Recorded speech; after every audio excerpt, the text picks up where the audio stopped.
The Gospel of John, chapter 8, the first 11 verses, show us a good example of how to treat someone who is, as Jesus says elsewhere in Scripture, the least of these.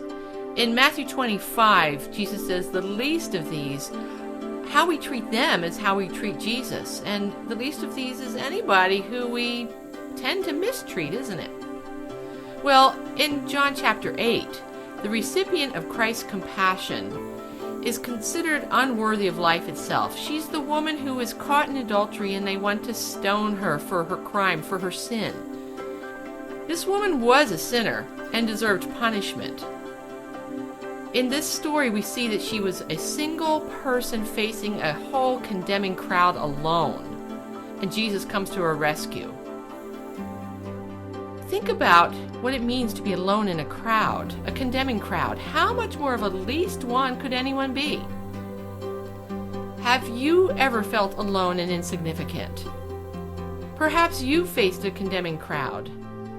Then again, have you ever treated others as if they're not important?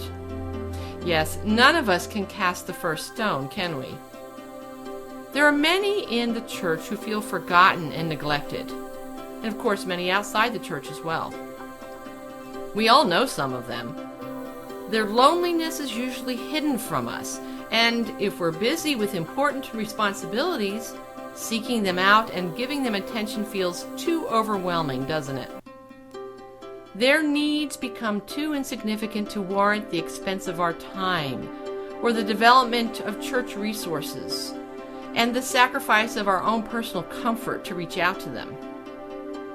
Divorced Catholics often feel condemned, and many who could be receiving communion who have been divorced stay away because they've been misinformed about the church's rules, and no one is reaching out to lead them back. And although the church has been stopping abuses against children, often the lustful or abusive treatment of adults is never addressed because they are dismissed as less vulnerable. They are of least concern. They are, again, the least of these.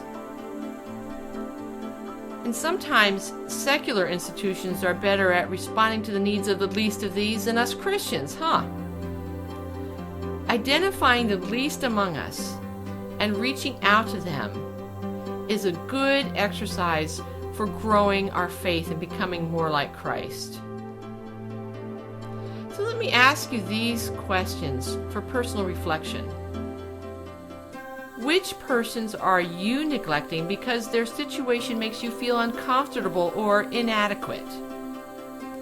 Which members of your family or your church community do you avoid because you like them least of all?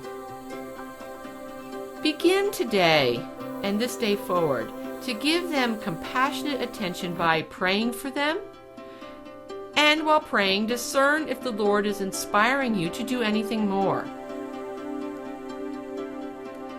And here's something else to think about. Think of a time when you encountered or were one of the least of these. What kind of compassion did you show them?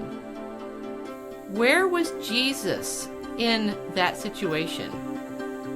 How was he helping that situation? May we all be Christ in ministering to the least of these.